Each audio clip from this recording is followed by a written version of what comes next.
dans le grand théâtre de l'existence où chaque âme joue un rôle, une question angoissante demeure.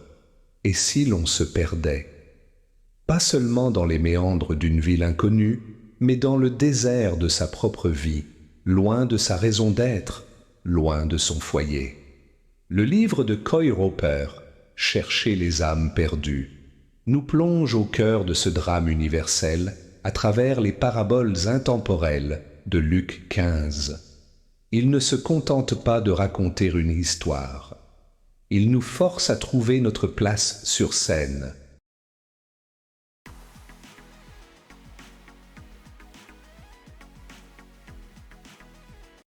Chapitre 1. Le drame des âmes perdues.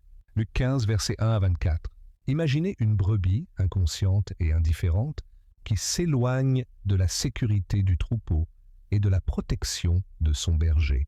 La voilà seule, vulnérable à tous les dangers qui rôdent dans le désert. Pensez ensuite à une pièce de monnaie, une drachme, devenue inutile et sans valeur, non par sa faute, mais par la négligence de son propriétaire. Mais le portrait le plus déchirant est celui d'un fils qui, par pur entêtement, choisit de s'égarer. Il quitte la maison de son père pour une terre lointaine où il se retrouve sans amis, sans argent, sans statut. Sa réalité devient une porcherie sordide et avilissante. Ses vêtements en lambeaux, son estomac crie en famine. Il est l'image même de la disgrâce, un homme qui a tout perdu. La Bible nous prévient que tous ont péché. Romains 3, verset 23, et que nous sommes tous, par nature, dans cet état de perdition, jusqu'à ce que nous acceptions le salut de Dieu. Pour être sauvé, il faut d'abord, comme le Fils prodigue, rentrer en soi-même, reconnaître l'horreur de sa condition et prendre la décision de changer. Il faut se lever et dire « j'ai péché ». Question.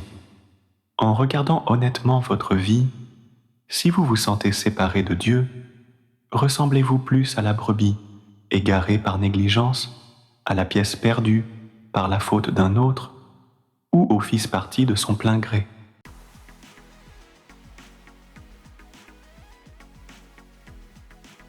Chapitre 2. La quête passionnée de Dieu. Luc 15, verset 4 à 10 et 20 à 24. Face à ce qui est perdu, Dieu n'est pas passif. Il devient le personnage central de la plus grande opération de sauvetage. Il est le berger qui laisse les 99 autres brebis pour chercher la seule qui manque, la cherchant jusqu'à ce qu'il l'ait trouvée. Il est la femme qui allume sa lampe et balaie sa maison avec diligence pour retrouver sa précieuse pièce. Et surtout, il est ce père au cœur brisé qui, jour après jour, scrute l'horizon espérant et désirant ardemment le retour de son fils rebelle. Le texte nous raconte que lorsque le père l'aperçoit, alors qu'il est encore loin, il fait quelque chose d'incroyable pour un homme âgé en Orient. Il court à la rencontre de son fils, le serre contre lui et l'embrasse, avant même que celui-ci ne puisse prononcer ses excuses préparées. L'accueil est immédiat et sans condition, la plus belle robe, une bague au doigt, des sandales aux pieds et une fête grandiose pour célébrer. Car la logique du ciel est celle-ci, il y a plus de joie dans le ciel pour un seul pécheur qui se repent.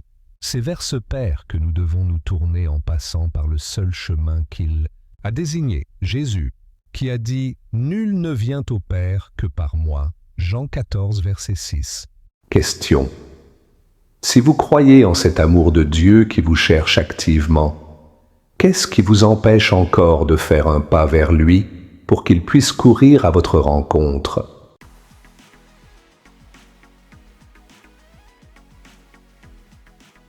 Chapitre 3. La tragédie de l'indifférence, Luc 15, versets 25 à 32. Alors que la fête bat son plein, une autre âme se révèle être perdue, non pas au loin dans une porcherie, mais sur le seuil même de la maison paternelle. Le frère aîné rentre des champs. En entendant la musique, il refuse d'entrer. Son cœur est rongé par la colère, la jalousie, l'égoïsme et un esprit de jugement. Il se voit comme un serviteur irréprochable et juste, méprisant la grâce offerte à son frère qu'il n'appelle plus « mon frère », mais « ton fils ». Son plus grand péché est tragique. Il ne partage pas le cœur de son père pour celui qui était perdu. il ne peut se réjouir de voir son frère retrouvé. L'histoire se termine sur une note suspendue et triste.